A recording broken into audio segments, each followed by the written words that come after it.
Assalamu alaikum wa rahmatullahi wa barakatuh. Amani, rehma na baraka za Mwenyezi Mungu ziwe juu yenu ndugu watazamaji. Leo tutaongelea umuhimu wa maadili na nidhamu ya mwalimu pamoja na mzazi au mlezi katika mafanikio ya mwanafunzi. Katika mada ya leo tunataka tuone nidhamu ya mwalimu pamoja na nidhamu ya mzazi, namna gani inavyoweza kumsaidia mwanafunzi ili aweze kupata mafanikio. Na umuhimu huu wa maadili kwa mzazi pamoja na mwalimu tumeuweka kwa mujibu wa wanafalsafa na wataalamu wa elimu mbalimbali. Kwanza lazima ifahamike kwamba maadili na nidhamu ni msingi muhimu sana katika malezi ya mwanafunzi. Ingawa taaluma ni muhimu, lakini wataalamu wengi, wanafalsafa wengi wamekubaliana kimsingi kwamba mafanikio ya kweli ya mwanafunzi yanatokana na maadili pamoja na nidhamu. Mwanafalsafa mmoja anaitwa John Dewey 1916 aliwahi kueleza akasema, education is not preparation for life, education is life itself. Maana yake ni kwamba elimu si maandalizi ya maisha, bali elimu ni maisha yenyewe. Kwa hiyo mwanafunzi anapokuwa anasoma, anajifunza pale anaishi, sio kwamba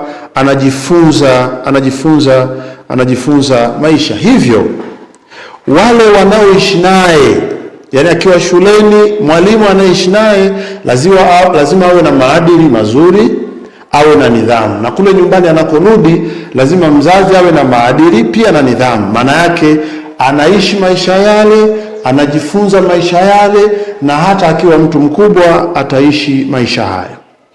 Umuhimu wa maadili pamoja na nidhamu ya mwalimu na mwanafunzi, mwalimu na mzazi katika maendeleo ya mwanafunzi. Namba moja, tunasema mwalimu na mzazi ni kioo cha tabia kwa mwanafunzi. Mwanafunzi au mtoto anapozaliwa, kioo chake cha kwanza ni nyumbani kwa wazazi wake, na kioo cha pili ni shuleni. Japo tuna jamii hapa katikati tunapopita, lakini kwa leo tunaongelea shule, mwalimu, afu tunaongelea nyumbani, mzazi. Kwa hiyo watoto huiga tabia wanazoona kwa wale wanaowalea na kuwafundisha. Usifikiri kama mzazi, usifikiri mtoto anajifunza kile unachomwambia peke yake, na kama mwalimu usifikiri mtoto anajifunza kile unachomfundisha peke yake.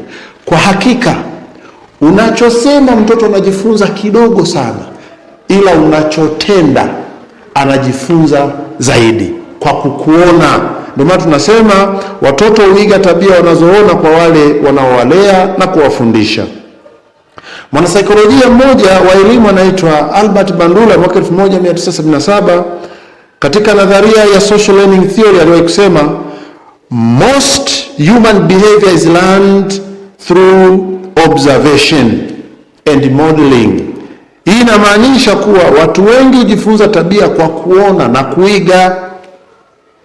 Kwa hiyo mwalimu unachokifanya, mwanafunzi anakuiga.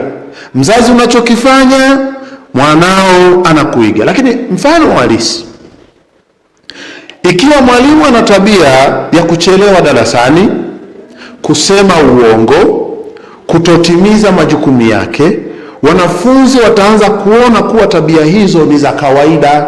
Kwa hiyo wao kuchelewa kwenye vipindi itakuwa kitu cha kawaida, kumdanganya mwalimu, kumdanganya mzazi kitakuwa ni kitu cha kawaida. Na unapoachia majukumu, umemwachia kazi, hatotimiza kwa sababu na wewe mwalimu utimizi, na wewe mzazi utimizi. Lakini tabia mbaya za mwalimu zinaweza kuathiri mwanafunzi, ni kama tulivyosema, kuchelewa darasani, Kutowaheshimu wanafunzi. Wewe mwalimu unapoacha kuwaheshimu wanafunzi, manake unamfundisha mwanafunzi wako kutowaheshimu wanafunzi na watu wengine. Lakini wewe mwalimu unapotumia lugha chafu, manake unamfundisha mwanafunzi kwamba lugha chafu ni sehemu ya maisha yako. Wewe mwalimu unapokuwa mbaguzi kwa wanafunzi wengine, kuna wanafunzi unawabagua, kuna wanafunzi unawapendelea, wanafunzi hao wanaona ubaguzi ni sehemu ya maisha na ni jambo zuri kwa sababu mwalimu wangu analifanya. Kwa hiyo wewe mwalimu, kwa mfano, unapokea rushwa, unamfundisha mwanafunzi huyu kwamba rushwa ni sehemu ya maisha. Kwa hiyo mwanafunzi anaweza kuiga tabia hizi na kuzifanya sehemu ya maisha yake. Lakini mzazi sasa, mzazi unaweza kuwa na tabia ya kugombana mbele ya watoto wako, usidhani hawajifunzi. Mzazi unakuwa na tabia ya kusema uongo mara kwa mara, unamdanganya mwanao na unadanganya watu wengine, na mwanao anajua kwamba hii si sahihi. Ujue uko unamfundisha mtoto kwamba kudanganya ni sehemu ya maisha. Mzazi unakuwa haujali elimu ya mtoto wako.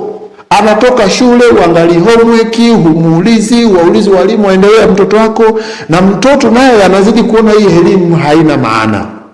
Lakini mzazi unatumia lugha chafu nyumbani. Unaongea na majirani, mtoto anakusikia. Unaongea na mumeo, mtoto anakusikia. Unaongea na mkeo, mtoto anakusikia. Unaongea na watoto wengine, mtoto anakusikia.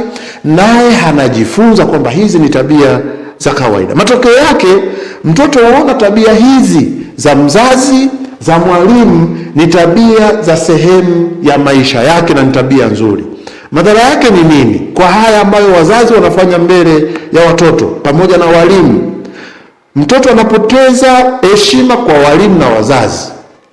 Anaacha kuheshimu kabisa kwa sababu mambo mnayofanya ni ya hovyo. Kushindwa kujenga maadili mema. Huwezi kumjenga mtoto, unachotenda sicho unachomwambia kufanya. Lakini pia unamfanya mtoto kuiga tabia mbaya katika jamii. Kesho unalalamika, mtoto huyu mbona ana tabia mbaya? Wewe umejiona tabia zako mwalimu unazozifanya mbele ya watoto hao? Wewe mzazi, tabia zako hizo ni nzuri? Na bahati nzuri wazazi wengi tunapenda watoto wawe na tabia nzuri kuliko sisi. Ukimuuliza mzazi hapa, ni mzazi gani anatamani mtoto wake awe na tabia kama alizonazo? Wazazi 99.9 hatutaki, kwa sababu tunajua tabia zetu ni za hovyo. Kwa hiyo lazima utende mambo mema unayotaka mwanao awe naye ukiwa mbele yake. Nashukuru sana.